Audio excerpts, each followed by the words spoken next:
Cuando se calma el bullicio de la ciudad y se van apagando las luces de la casa, se enciende la luz del entendimiento. Desde este momento comienza Puerto de Libros, Librería Radiofónica, programa que contiene todos sus elementos tipo A. Puede ser escuchado por niños, niñas y adolescentes sin la supervisión de padres, madres o representantes. Comienza Puerto de Libros, Librería Radiofónica. Este programa llega a ustedes con el patrocinio de Puerto de Libros, librería de autor, ubicada en la Vereda del Lago y en el Teatro Varal de Maracaibo. Disfruta de los mejores libros a través de su página web, puertodelibros.com.be. Sultana del Lago Editores, la única editorial venezolana que te ofrece el servicio de impresión bajo demanda para todo el territorio nacional. Conoce más de sus servicios en sultanadelago.com. Bienvenidos a Puerto de Libros, Librería Radiofónica. Les habla Luis Peroso Cervantes, quien de lunes a viernes, a través de la Red Nacional de Emisoras Radio Fe y Alegría, trae este programa todas las noches para ustedes, para compartir libros, para compartir experiencias maravillosas en torno a la literatura, a la reflexión profunda de lo que somos como seres humanos, de vez en cuando algo sobre lo que somos como venezolanos, pero la noche de hoy estaremos hablando de la vida de una escritora de Sultana del Lago Editores, pero también de una mujer de letras, de una mujer de teatro y en algún momento ahora de una mujer que apuesta a la vida, que se ha convertido en una militante de la sanación, en una militante activa de la posible transformación del estilo de vida de muchas personas en nuestro país, y para eso ha escrito y hemos publicado este maravilloso libro que tengo en la mano, Relato de mi experiencia de sanación de cáncer. Es nuestra querida amiga Emérita Lara, a quien le damos la bienvenida y le pedimos que le des un saludo a nuestra audiencia en Puerto de Libros, Librería Radiofónica. Buenos días, Luis. Un saludo para toda tu audiencia y un placer estar acá contigo compartiendo cosas acerca de esta experiencia de sanación. Comencemos por tu infancia. Hace rato me comentabas que eres de Dabajuro, del estado Falcón, una ciudad que acabo de visitar. Entrevistamos al alcalde, a Daniel Villa, y me parece fabuloso que tú, una autora de nuestra editorial, una mujer que ha recorrido, casi ahora toda la costa del lago, porque estás en el sur del lago, tengas esa memoria familiar e histórica en torno al pueblo de Dabajuro. Y me gustaría muchísimo que me hablaras de esa memoria, es decir, ¿cuáles son tus primeros recuerdos? ¿Cómo te enfrentabas en la infancia a tener la serranía a la vista, a tener ese espectacular cielo despejado? Háblanos un poco de cómo te relacionas con la tierra que te vio nacer. Bueno, Luis, es bastante gratificante poder hablar de mi infancia, ¿no? Así allá en Dabajuro. Sin embargo, los primeros años los pasamos con los abuelos maternos, pero ella vivía en una población cercana que se llama pues Los Pedros. Ahí te puedo decir que pasamos días maravillosos, porque el hogar materno, mis tías, mis primos, fue una infancia muy feliz. No te puedo decir que me sentía, como dice, pobre, sino humilde, porque en aquellos primeros años uno lo que siente es la alegría de las personas que te rodean, de tus familiares, de aquellos juegos infantiles que no tenían que ver con juguetes, sino con cosas de la naturaleza. Entonces, esa experiencia te marca para toda la vida. O sea, el amor de esa primera etapa, ese amor familiar, lo llevas contigo para siempre. Entonces, eso te ayuda en otros momentos que te encuentras en la vida a recrear toda esa experiencia, es lo que te da la fortaleza para seguir adelante. Creo que es el escritor peruano Julio Ramón Ribeiro que dice que cuando somos niños tenemos poco talento para sufrir. Es decir, no nos damos cuenta de que somos pobres, no nos damos cuenta de que tenemos necesidades, no nos damos cuenta de nada. Y después, bueno, cuando crecemos empezamos a desarrollar ese talento. Dice, yo sí era pobre, yo sí pasé hambre, yo lo que comía era café con leche y galleta y pan en la mañana, y en eso pasaba todo el día. Pero cuando uno es niño no lo mira eso, ¿no?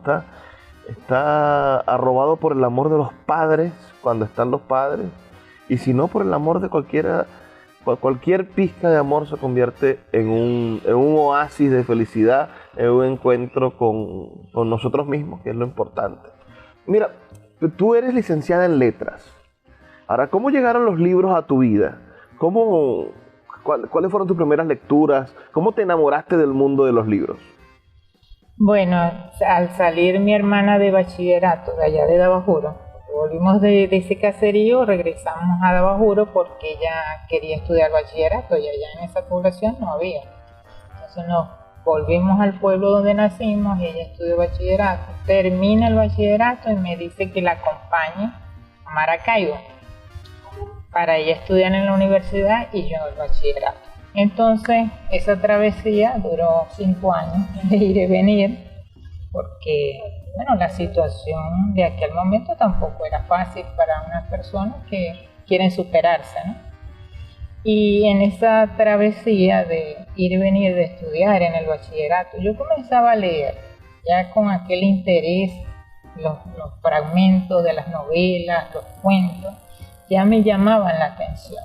Ya comenzaba ahí la intencionalidad de la búsqueda de la literatura. En esos libros de literatura venezolana, de literatura de cuarto año, estaba Mi padre el inmigrante, de María, de Jorge Isaac, o sea, que el drama.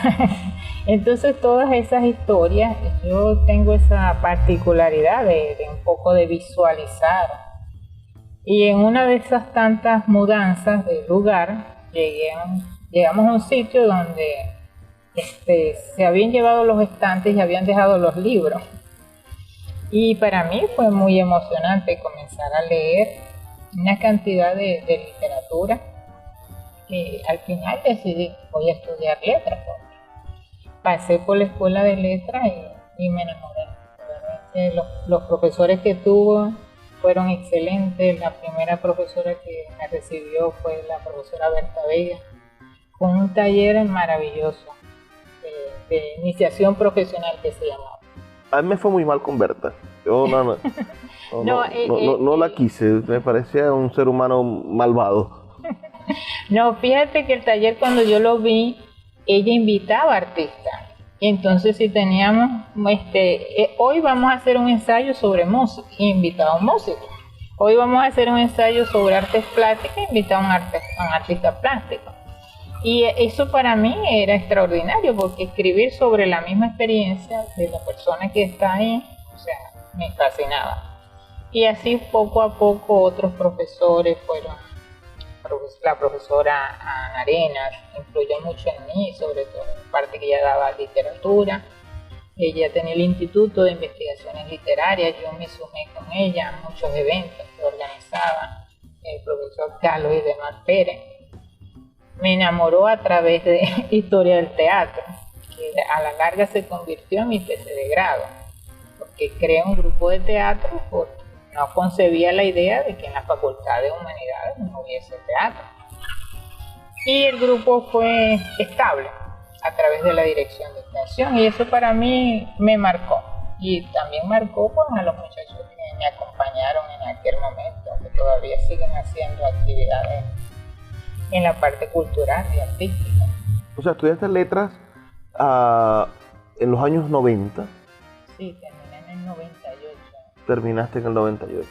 ¿El grupo de teatro cómo se llamaba? Sin Máscara. Sin Máscara. Sí, eran unos muchachos un poco irreverentes. Comenzamos, la primera obra fue una adaptación que hizo una de las muchachas, Sorina Lugo se llama ella, y era sobre la radio de Aquiles, una parodia de las radionovelas.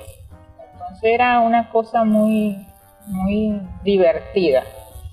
Pero para mi sorpresa fue que al presentar el taller, que era un taller de teatro, la sala de la Facultad de Humanidades se llenó. Entonces, el auditorio es No Rivera. Se llenó, o sea, cuando una compañera me dice que yo la había invitado para que me tomara la foto, Emérita, la sala está llena, y yo me asomé porque yo estaba en la ventanilla de la parte de sonido. Y entonces cuando yo miro, fue una emoción enorme ver ahí a todos mis profesores. Vaciaron la escuela de letras, la escuela de comunicación, y de verdad fue una experiencia que me marcó porque yo dije, yo tengo que seguir en la parte cultural, yo quiero desarrollar la parte profesional en la parte cultural, y así fue como llegué a Santa Bárbara, a la Universidad Experimental Sur del Lago, donde desempeñé el cargo de coordinadora cultural por casi toda la etapa profesional. Fui directora de extensión universitaria y desempeñé los dos cargos al mismo tiempo, y al final desempeñé el cargo de directora de servicio bibliotecario. Maravilloso. La parte cultural para mí siempre ha sido un motor que me gusta, porque me gusta ayudar a las personas a mostrar su trabajo. Mostrar el trabajo de los artistas para mí es fundamental. Claro, está el deseo del espectáculo, ¿no? Pero también está el acto cultural, la posibilidad de acercar a las personas que no están en contacto con la cultura a una expresión cultural sencilla. Es decir, una obra de teatro no a Calderón de la Barca, sino acercar a la gente al histrionismo, a una comedia, o acercar a las personas a los títeres, acercar a las personas a la música, pero bueno, no les vas a traer de primeras de cambio una orquesta sinfónica. Intentas colocarle una música que sea lo más parecida a su forma de pensar y decir. Vamos a hacer una pausa de 2 minutos y al regreso vamos a empezar a conversar sobre, bueno, ese problema de la periferia, ¿no? Estuviste en Maracaibo durante un tiempo. Maracaibo es una ciudad grande de un par de millones de habitantes, pero tanto de Abajuro como el sur del lago, como Santa Bárbara, son pequeños poblados y están abandonados a la buena de Dios. Así que vamos a conversar sobre eso en Puerto de Libros, Librería Radiofónica. Puerto de Libros, Librería Radiofónica, tu canal diario para encontrar nuevos libros. Con el poeta Luis Peroso Cervantes. Síguenos en @Librería Radio. Puerto de Libros, librería de autor. 7 años siendo la librería virtual más grande de Venezuela, con 2 sedes físicas, una en el Teatro Baral de Maracaibo y otra en la Vereda del Lago. Es un centro cultural dedicado al libro, proyecciones de cine gratuitas, talleres literarios, formación de nuevos escritores, talleres de teatro y de música, todo en un espacio dedicado al mundo de los libros y del conocimiento. Síguenos en nuestras redes sociales @Puerto de Libros y compra todos nuestros libros en la página web www.puertodelibros.com.be. Puerto de Libros, la librería que estás buscando. El poeta Luis Peroso Cervantes le acompaña en Puerto de Libros, Librería Radiofónica, por Radio Fe y Alegría, con todas las voces. Seguimos en Puerto de Libros, Librería Radiofónica, esta noche conversando con nuestra querida amiga Emérita Lara, escritora de este libro, Relato de mi experiencia de sanación del cáncer, una especie de diario de amor, una especie de compilación de afectos en los cuales, bueno, ella logró sostenerse para conseguir la sanación de una enfermedad. Pero antes de llegar al punto de quiebre, ¿no? Al momento en el cual las cosas que en el día a día parecen importantísimas, pero que cuando uno se ve con la soga al cuello pierden un poco la importancia, ¿no? ese problema con el compañero de trabajo o los chismes de la vecina, todas esas cosas van desapareciendo en importancia cuando de verdad estamos frente a un peligro inminente, a una real amenaza hacia nuestra vida. Tú estuviste en Dabajuro, viviste hasta el bachillerato, después te viniste con tu hermana, que además ustedes son muy unidas. ¿Se parecen también? ¿No son gemelas? No, ella es la mayor, vengo yo, y bueno, nos tocó esa travesía de venirnos de Dabajuro a estudiar acá. Entonces, en esa travesía se crea pues una relación más íntima, de apoyo, de compañerismo, porque era venirnos con los escasos recursos, había que pedir cola para ir, para venir, vivir en ¿cómo te digo yo? Ni siquiera en residencia, sino gente que por alguna razón no le pedía favor por estar un tiempo, y era difícil porque claro, porque paga, estamos hablando de que ustedes eran de escasos recursos, realmente sí, de escasos recursos. Sí, muy escasos recursos. Nos motivaba la superación, por sobre todo. Ella quería ser profesional y te digo, fue el pilar y sigue siendo el pilar en la familia para nosotros seguir adelante. Todos después decidimos estudiar y gracias a Dios somos egresados en la Universidad del Zulia. Y eso permitió pues que una vez que ella se va, porque yo llego a Santa Bárbara, porque su primer trabajo fue en Santa Bárbara del Zulia.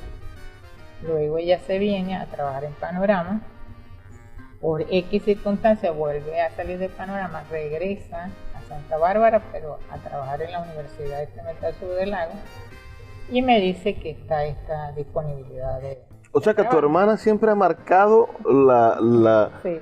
la ruta, ella es la que lleva la bandera adelante, Sí. la porta estandarte.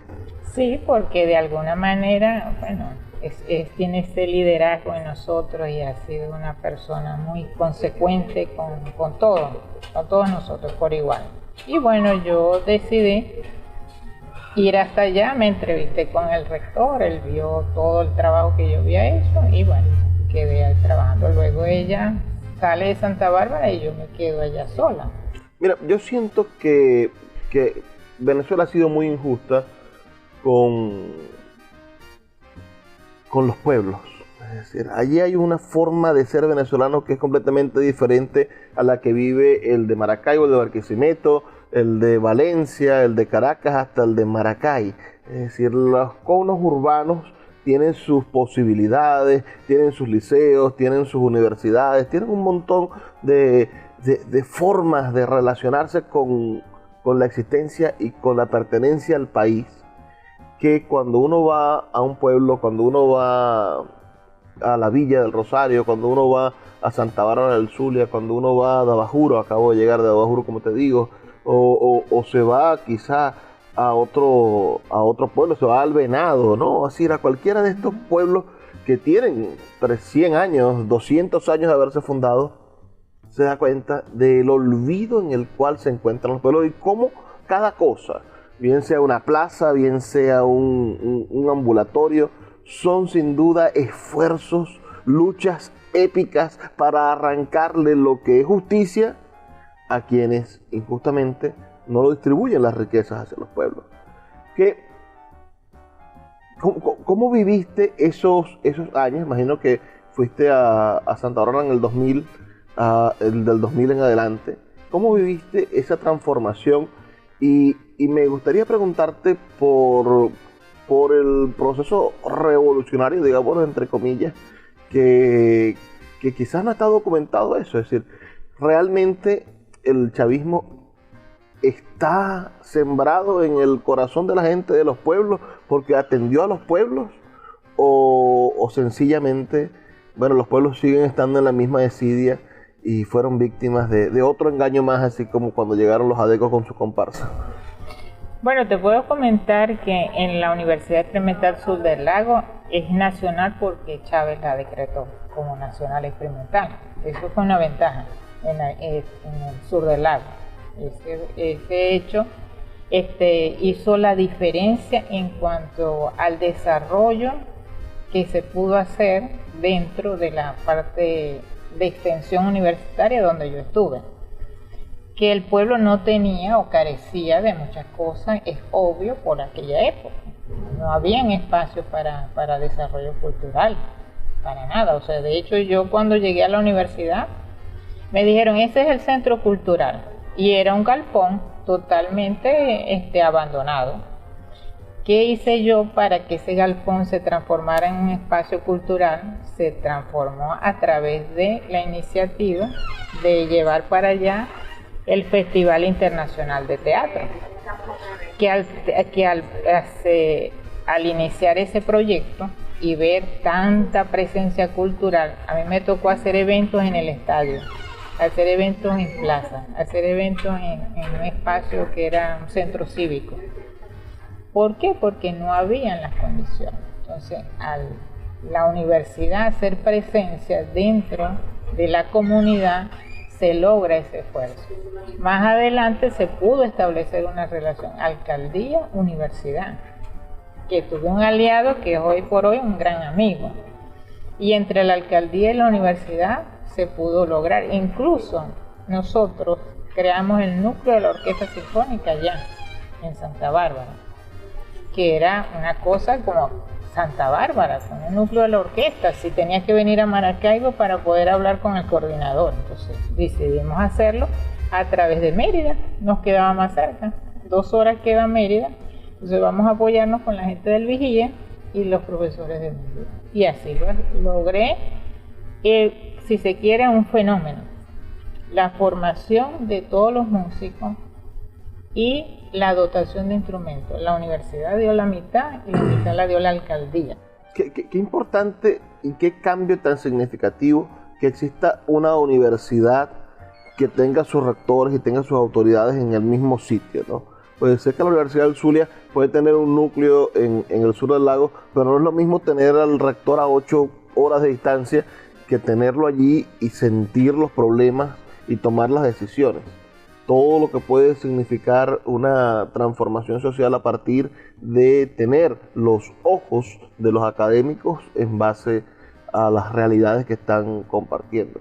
Todas estas actividades que me cuentas fueron motorizadas por la Universidad Nacional Experimental Jesús Semprún. Sí, Jesús María Semprún. Así. ¿Por qué sucede esto? Porque yo, ocupando un cargo ya de directora de extensión, tienes la potestad de manejar ciertos recursos. Y ahí es donde prevalece lo que yo digo. Si a ti te colocan un cargo y tienes la disponibilidad de dar recursos, úsalos para lo que te lo dan. No lo uses para lo que no es. Entonces, eso tiene que ver mucho con la capacidad de las personas y la intencionalidad de las cosas, ¿ya? Porque muchos...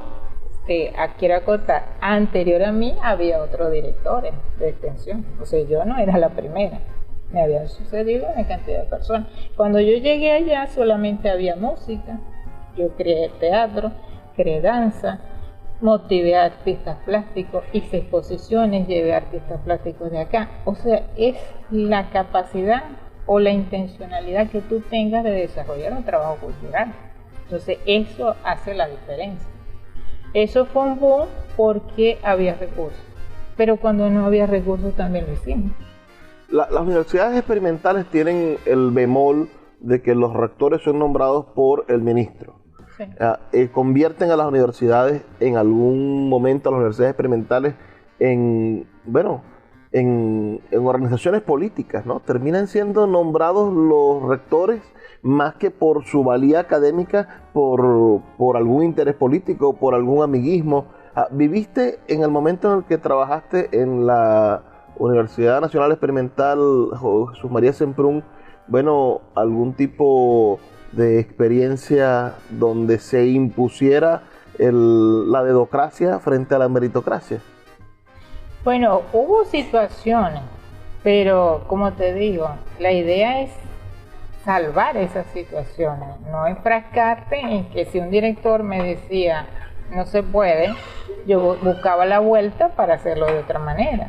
Entonces a veces hay gente que tiene una manera de pensar y tú no lo puedes cambiar eso. Entonces tú tienes que hacer un trabajo, porque estás ahí para hacer un trabajo. Entonces cuando yo trataba de hacer mi trabajo, muchas veces me frenaba, no te creas que no, pero yo trataba de buscar la manera de hacer mi trabajo, porque para eso estaba, no estaba ahí simplemente siéntate y espera, ¿no? Yo definitivamente soy de otra manera, desde que estudiaba en la universidad hasta donde estoy. Vamos a hacer una pausa emérita de 2 minutos para escuchar los mensajes de Radio Fe y Alegría. A la vuelta vamos a comenzar a hablar sobre este libro, sobre esta experiencia que fue terrible, pero al mismo tiempo te ayudó a conseguirte a ti misma y a convertirte en el ser humano que eres hoy. Así que no se pierdan la siguiente parte de este programa Puerto de Libros, Librería Radiofónica. Escuchas Puerto de Libros con el poeta Luis Peroso Cervantes. Síguenos en Twitter e Instagram como @Librería Radio. Sultana del Lago Editores es una empresa zuliana de servicios editoriales. Nuestro catálogo tiene más de 100 títulos de autores nacionales e internacionales. Además, somos la única editorial que presta servicios de impresión bajo demanda en Maracaibo. No necesitas invertir en grandes tirajes. Tus lectores pedirán tu libro, nosotros lo imprimiremos y tú obtendrás regalías. Por ello, también editamos internacionalmente en Amazon y Google Play Books. Conoce más en nuestra nueva página web www.sultanadelago.com o siguiéndonos en Instagram como @sultanadelago. El poeta Luis Peroso Cervantes le acompaña en Puerto de Libros, Librería Radiofónica, por Radio Fe y Alegría, con todas las voces.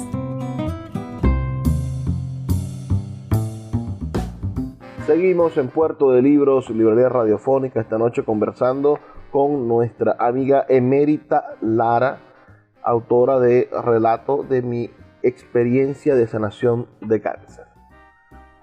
Ahora, emérita, esto es descarnado, es decir, yo no imagino la situación de negación por la que puede pasar un ser humano cuando siente que algo está mal en el cuerpo, ¿no?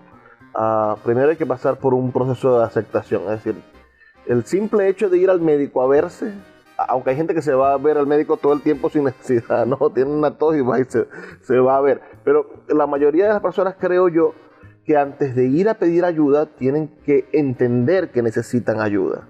Por lo menos me ha pasado a mí las 2 o 3 veces que he ido al médico, bueno, he necesitado porque ya he llegado al punto en el que digo, bueno, no puedo solucionar esto con mi mente, tengo que ir a preguntarle a un especialista. Y sé que el cáncer quizás es la peor noticia que alguien pueda recibir, porque es una especie de sentencia de muerte. Hoy mucho menos que hace 30 o 40 años. Y en el caso de las mujeres es muchísimo peor, porque parece que fuese una maldición, ¿no? Abuelas, bisabuelas, madres que han padecido, por ejemplo, el cáncer de mama, que estadísticamente tiene tendencia a ser hereditario. Entonces, hoy, menos mal, hay avances, ¿no? Está por allí la vacuna del cáncer de mama, hay algunas cosas que ojalá erradiquen ese mal que se ha posado encima de nuestras mujeres, pero no solamente las mujeres sufren de cáncer de mama, ni de ese solo tipo de cáncer. Hay un montón de malvadas formaciones de radicales libres dentro del cuerpo. Pero sí me pregunto cómo fue tu experiencia, en qué momento sentiste, qué tipo de cáncer padeciste y cómo fue el primer contacto con el mundo médico, con acercarse a dejar de ser la coordinadora cultural o la mujer que era emérita a convertirse en la emérita paciente. Bueno, Luis, eso fue una experiencia que yo venía ya con unos chequeos No, tenía miomas y bueno, ¿cómo son miomas? Bueno, son miomas. No hay que preocuparse, te puedes operar después y después y después. El trabajo, pero llegó un momento en que ya la condición que yo sentía no era normal. Vine con esa intención a Maracaibo a hacerme una operación de rutina. Y esa operación de rutina no fue una operación de rutina porque ya había pasado un líquido que tenía en el abdomen para el pulmón. Entonces, obviamente, en el pulmón ya es otra cosa. Ya se trataba de un derrame pleural. Y requería un médico especialista, un neumonólogo. Entonces, ya cuando me hospitalizan, me dicen que cómo es posible que yo esté respirando. Ya tenía el pulmón lleno de líquido. En ese proceso, el médico me hace una intervención quirúrgica donde me saca 2,5 litros de líquido del pulmón y todavía me deja una manguerita en la espalda donde me siguen sacando líquido. En total fueron 8 días de hospitalización y 8,5 litros de líquido que me sacaron. Que estaban dentro de tus pulmones. Estaban dentro de mis pulmones y el abdomen. Y bueno, una vez que se hace el análisis del líquido, ahí es que está el tema del cáncer, que dice que es positivo y que me tengo que someter a quimioterapia. Pues obviamente la noticia no te cae bien, te cae mal, porque cómo llegué yo a esta situación, ¿no? De tanto dedicarme al trabajo y descuidar, entonces pasan estas cosas. Pero eso también es un poco injusto, ¿no? Porque nadie es culpable de enfermarse. Nadie tiene la culpa de que le dé cáncer, nadie tiene la culpa de que le dé COVID, nadie tiene la culpa de que sucedan estas cosas. Nadie quiere enfermarse y además hay gente que trabaja muchísimo y no se enferma de nada. Pero en tu caso, es decir, cuando el médico te da el resultado, ¿cómo lo tomó tu familia? ¿Cómo lo comunicaste? ¿Cómo fue ese contacto con la realidad de debo de tenerlo todo porque necesito dedicarme tiempo? Bueno, porque ocurrió ahí mismo en la clínica. Mi hermana llegó con el resultado del análisis, que lo habían hecho en otro lado, el médico lo veo, el neumonólogo, y de una vez dijo, es positivo. Pero no te preocupes, tú cuentas con el apoyo de toda tu familia, siempre he visto que aquí están todos tus hermanos, he visto mucha gente que te está apoyando. Y bueno, ellos salieron de la habitación y yo me quedé sola. Pero en ese momento estaba en una silla de ruedas, sentada en la puerta, y alguien me extendió la mano y yo no vi quién era y me pasaron una oración. Una oración que fue para mí fundamental. Me decía que era la Santa Cruz de Jesucristo, que tal, y bueno, para mí eso fue el soporte. De esto me voy a sostener. Aquí dice que yo voy a estar bien y yo voy a estar bien. Y mi forma de pensar siempre ha sido así. Si sucede algo malo y detrás viene una bendición, como digo yo, porque de aquí todo va a salir bien. Y otro factor que yo nunca pensé en la muerte. Yo tengo esa condición, ¿no? Que me enfermo, yo no pienso que me voy a morir. Incluso cuando pasó lo del COVID tampoco. Pero es eso, cuando yo me concentro ahí, yo dije, bueno, ya el líquido, que era lo malo que estaba en mi cuerpo, ya salió. Voy a hacerme lo de las quimios, pero sin descuidar mis otros órganos, porque la gente piensa que te haces la quimio y ya todo resuelto. No, es un proceso largo que te está curando lo que te tenga que curar, pero también te puede dañar otras cosas si tú te descuidas. Entonces lo básico es que tú te cuides mientras estás en ese proceso, eliminar las toxinas que te está dejando la quimio. Viviste procesos de quimioterapia, no de radioterapia, es decir, no tuvieron que hacer esta radioterapia. Supuestamente era de ovario, supuestamente era el tumor se había generado encima de mi útero y creían que la causa era el ovario. Cuando me operan, que me hacen la histerectomía, el médico de una vez le dice a mi hermana, ¿de qué era el cáncer de ella? Dice mi hermana, supuestamente de ovario. Bueno, él le mostró la foto. Para mí no es. O sea, por el doctor que me operó, el doctor José Oberto, lamentablemente ya no está aquí en Venezuela, pero excelente oncólogo, dijo, pero vamos a esperar la biopsia, que la daban dentro de 20 días. Y bueno, yo esperé calmadamente en mi casa, súper relajada, me curé, fui a mi proceso de sanación de la operación, y a los 20 días fui con el resultado de la biopsia. Me dijo, no tienes nada. O sea, mis órganos sacaron el tumor y era benigno, no era maligno. ¿Y cómo se llega a todo eso? Se llega es porque todo el tiempo yo estuve enfocada en que ella estaba sana, en que no tenía nada, en que me iba a recuperar de eso. ¿Hiciste quimioterapia? ¿Cuántas dosis de quimioterapia? Eran cada 21 días, fueron 4 quimioterapias que me aplicaron. Pero ya con la cuarta me hicieron una tomografía completa. Y el resultado decía que ya el tumor no había líquido, empezando por ahí, estaba aislado, no estaba perjudicando a ningún órgano, y yo me alegré muchísimo. Fui donde el oncólogo tratante y me dijo, no, tú te tienes que hacer 4 quimios más. Y dije, ¿qué? Usted no me puede decir eso. Si la tomografía dice, y ahora tú eres médico. Yo dije, yo no soy médico, pero yo soy responsable. Pero soy licenciada en letras y leo. Sí, y lo que le digo, no, pero yo decido sobre mi vida y yo no me voy a hacer más quimio. O sea, yo me estaba cuidando, yo hacía que mis valores estuvieran perfectos el día que me tocaba hacer la quimio. Entonces, tampoco es que me voy a exponer a 4 quimios más sin que él me diga que va a desaparecer el tumor con los 4 quimios. Entonces, obviamente, eso me tumbó las alas. No te creas que en ciudad, ¿y ahora qué hago? Pero en este mismo proceso de ahora qué hago, cuando siempre dices que te va a ir bien, ¿qué sucede? Que me vino a la mente un médico que ya mi hermana me había dicho. O sea, lo que hiciste fue, no es que dijiste, no me voy a hacer más quimio, voy para la casa, sino que buscaste otro especialista. Otro especialista, otro oncólogo. Fue ese mismo día de salir ahí, eso fue el día de las respuestas perfectas. De ahí salí, busqué al otro médico, el médico estaba viendo, me vio a las 3 de la tarde, me dijo, ajá, ¿y por qué no te operan? Y yo, porque no tengo quien me opere.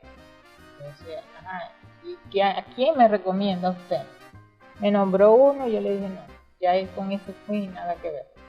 Me nombró, entonces dijo, te voy a enviar con el médico que ha sido el maestro de todos nosotros. El padre de la oncología aquí se llama José Oberto. Vete para allá, que él ve en la policlínica X. Y fue hasta allá, la secretaria muy amable. Si están interesados en salir en este programa, pueden pagar publicidad. Vamos a hacer una pausa emérita de 2 minutos apenas. Y a la vuelta me vas a explicar la diferencia entre sanación y curación. Así que ya volvemos con más de Puerto de Libros, Librería Radiofónica. Los libros son máquinas del tiempo. A través de sus páginas podemos viajar a todas las épocas de la humanidad, navegar en las mentes de grandes artistas y transportar nuestra experiencia hacia la posteridad.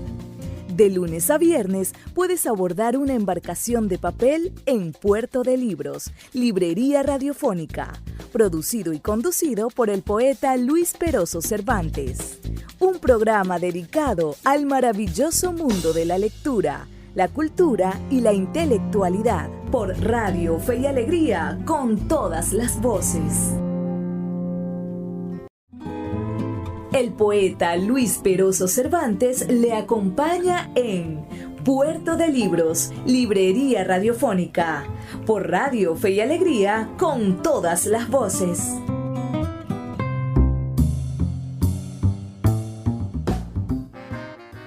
Seguimos en Puerto de Libros, Librería Radiofónica, ya en nuestro último segmento, Hemos estado conversando con la bellísima Emérita Lara, quien nos ha hecho el honor de permitirnos publicar su libro Relato de mi experiencia de sanación de cáncer. ¿No habría quedado igual decir curación de cáncer?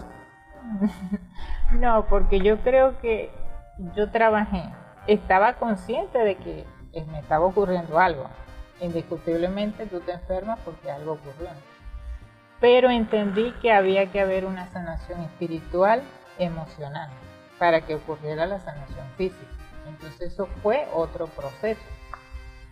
Cambiar tu sistema de creencias, y de verdad se los enfatizo, es fundamental. No se puede dar un paso si tú no cambias tu sistema de creencias. Si tú solamente crees en la medicina tradicional, te puedes curar con la medicina tradicional, porque es tu sistema de creencias. Pero si vas más allá, pues obtienes resultados como más rápido. Entonces eso fue lo que yo hice. Yo exploré mucho en la parte espiritual, en la parte emocional. No sabía que existía un médico de la conciencia y estaba graduado en la Universidad del Zulia, pero se dedicó a trabajar lo que es el perdón.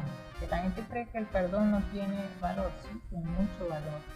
El saber perdonar y sacar todas esas cosas que estás guardando ahí, que no te sirven para nada. Aquella cosa de que las preocupaciones o que las rabias dan cáncer, ¿eso es cierto? Pues yo he leído bastante y te digo que tiene mucho que ver, que la gente de alguna manera va somatizando y ya lo dicen hasta los psiquiatras. Todas las cosas que tú vas guardando, ahí van quedando. No crees que no tienen un efecto negativo en tu cuerpo, sí lo tienen. No hay más nada que saber, ya peleaste, ya se resolvió, y si no lo resolviste, lo dejas así y lo dejas pasar. Porque ¿para qué lo vas a guardar? Si no te va a servir de ayuda. Si tienes un problema y no lo puedes resolver hoy, trátalo de resolver después. Y si no tienes solución, déjalo pasar. Entonces, todas esas partes de la sanación emocional, de la sanación espiritual, son fundamentales para que la gente se sane. No es solamente voy a tomarme el tratamiento, que es importante, pero si yo cambio mi sistema de creencias, es fundamental para que avance. Mira, este libro está inspirado en el libro de Lois Hyde, La gratitud. Este libro es un diario de muchísimas cosas, ¿no? De todo lo que viviste en el proceso de tu sanación. Háblanos de La gratitud de Lois Hyde y háblanos, por supuesto, de la experiencia de escribir el relato de mi experiencia de sanación de cáncer. Bueno, yo tuve ese libro de La gratitud de Lois Hyde justo cuando estaba pasando por esta situación, y es una persona que lo que leí también pasó por un proceso de cáncer, y también, claro, ella como es una sanadora, ella sanó por sí misma, ¿no? Y es una persona que ha inspirado a mucha gente, y sus afirmaciones, todo eso te lleva a pensar que tiene mucho que ver con lo que uno está pasando en ese momento. O sea, en el momento más crítico te puedo decir que yo tenía al lado el libro y entendí que la gratitud es fundamental para tu avanzar en la vida. Si tú no agradeces lo más mínimo que tienes, entonces difícilmente puedes conseguir otras cosas. Y eso lo dice ella pues, en su libro. Y en la medida que tú lo practicas, obviamente lo vas notando. Yo en este proceso que pasé, vi ese libro que tienes en tu mano, es básicamente la gratitud que yo siento por esas personas que en ese momento se tomaron un minuto de su tiempo para escribirme y decirme cuánto me apreciaban, cuánto me querían, cuánto esperaban ellos que yo me recuperara. Entonces, ahí de esa manera estoy expresando mi gratitud a todas esas personas que en ese momento me enviaron un mensaje que para ellos a lo mejor tenía un significado momentáneo. Para mí fue un significado que va a durarme toda la vida. Y ahora esa experiencia ya no es mía, es una experiencia que quiero compartir con todas las personas que tengan acceso al libro, que puedan decir, gracias a que yo leí esos mensajes, me motivaron pues a salir de donde yo estoy. es una oportunidad que yo les doy para que de alguna manera busquen esas herramientas que de alguna manera a mí también me llegaron en su momento. Este libro está dedicado especialmente a tu padre. Hay un capítulo para mi padre. Háblanos de por qué. Bueno, mi papá fue una persona muy especial. Él no tuvo estudios, pero fue una persona muy trabajadora que construyó un hogar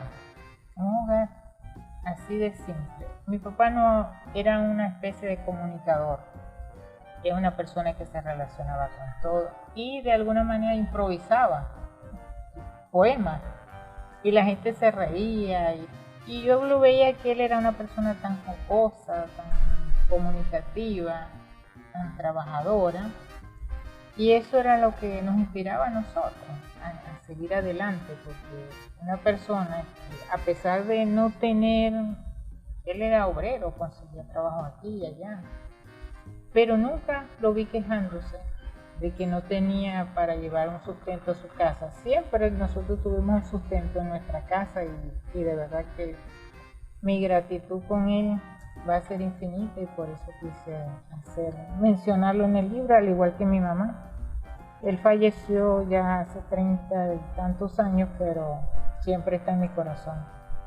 Mi mamá sí falleció hace 5 años.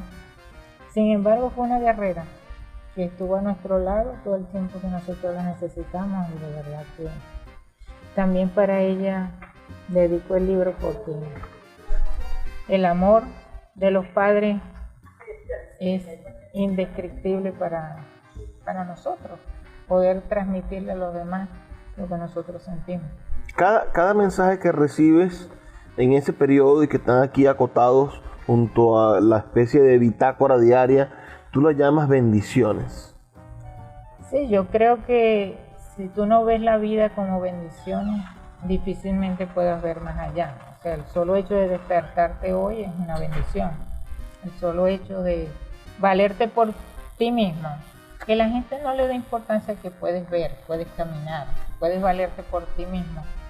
Lo viví en ese momento, el tener que depender de otra persona para estar hospitalizado, para que te acompañe, es difícil. Entonces cuando tú no bendices todas estas circunstancias, yo digo, la gente a veces se queja del diario, del día a día, y el día a día es tan maravilloso, porque estás aquí, porque te puedes valer, porque puedes ir, porque puedes comer, porque puedes hacer infinidad de cosas por ti mismo. Eso es una bendición. Entonces, cada bendición que yo recibía, la devolvía. Y bueno, quiero que se siga multiplicando a través de ese libro. Mira, estás entonces, ¿cómo se diría? En remisión. Es cuando el cáncer ha desaparecido. ¿Desde hace cuánto? Hace 9 años. Hace 9 años, fue en el 2014, esa experiencia. Y bueno, fui recopilando la información porque era manual que la tenía, después transcribirla y bueno, hasta que llegó el momento de la publicación, pero en este proceso estoy tranquila. Te quiero decir que no me agito, no me... ¿Sientes que tu vida cambió definitivamente antes y después de haberte sanado del cáncer? Sí, totalmente. Uno ve la vida de una manera muy distinta. Tiene el estrés que tienes antes, la angustia. Bueno, el hecho de que ya también estoy jubilada, eso permite pues la flexibilidad del tiempo. Pero yo veo jubilados muy estresados, pensando que la jubilación no alcanza, que qué vamos a hacer, que si hay un hueco en el techo. No, yo me reinvento. En estos últimos tiempos me ha dado por estar allá y he puesto como un vivero. O sea, las plantas te dan una energía tan positiva que comerte tu propio fruto es satisfactorio. Antes de venirme de Santa Bárbara, una planta que sembré de guayaba, ya me comí mi primera guayaba. Hace un año me comí mis primeros tomates.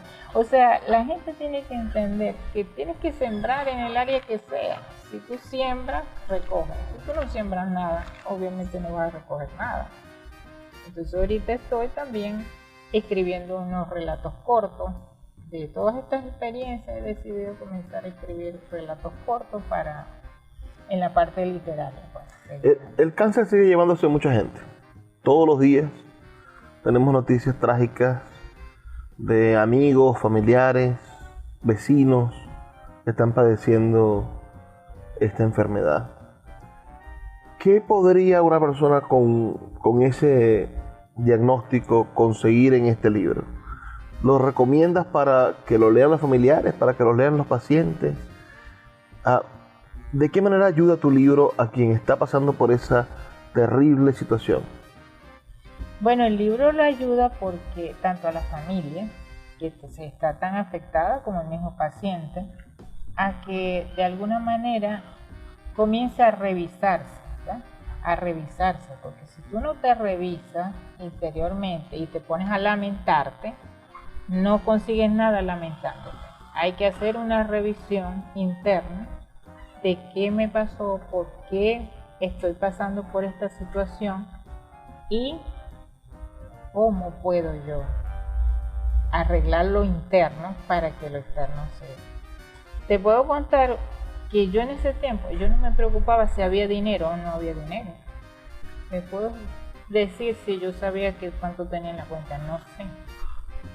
¿Qué sucedió? Que me llegaba dinero de mi trabajo, me llegó dinero de amigos, me llegó dinero de donde menos pensaba y alcanzó hasta para una operación de mi hermano. ¡Qué maravilla! Entonces, cuando uno se enfoca en que ella va, quiero sanar, te aparecen las bendiciones, te van a aparecer. Pero si yo me encuentro en una situación donde yo no acepto qué es lo que me está pasando y cómo voy a resolverlo internamente, difícilmente alguien te va a llegar. Si tú estás molesto, ¿quién te va a hablar? Claro. Si tú estás ahí queriendo culparte o que alguien te culpe porque está enfermo, ¿tú te vas a acercar? No. No se acercan las personas. ¿Cómo se acercan las personas? Cuando tú tienes una actitud positiva y lo que te ofrezcan, si tu sistema de creencia lo acepta, cambia, acepta. Mira, esta hierbita es buena para esto. A mí me dijeron que la hoja de guanábana es buena. Tómatela. Pero creyendo. No es que te la tomas porque me la dio la vecina. Claro. Tómatela porque la hoja de guanábana ya está aprobado científicamente que te cura. Bueno, pero si tú decides creer, te vas a curar. Pero si no decides creer, entonces ahí les dejo esa reflexión y de verdad espero que sea de ayuda para esta situación que estamos viviendo. Pero hay un dicho que dice, yo no puedo evitar que llueva, pero sí puedo evitar mojarme. Entonces traten de ponerse un paraguas de cosas positivas para que ese paraguas los arrope con bendiciones.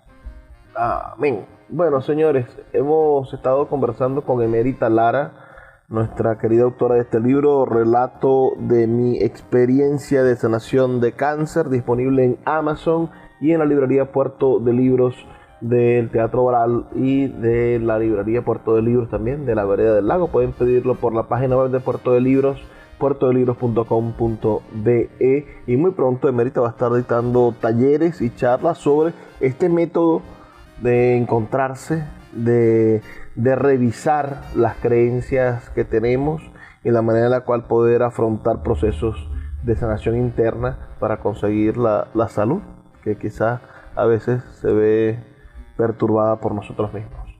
Ha sido un inmenso placer conversar con ustedes. Trabajó para ustedes Luis Peroso Cervantes, quien lo hace de lunes a viernes a través de la Red Nacional de Emisoras Radio Fe y Alegría. Por favor, sean felices, lean poesía.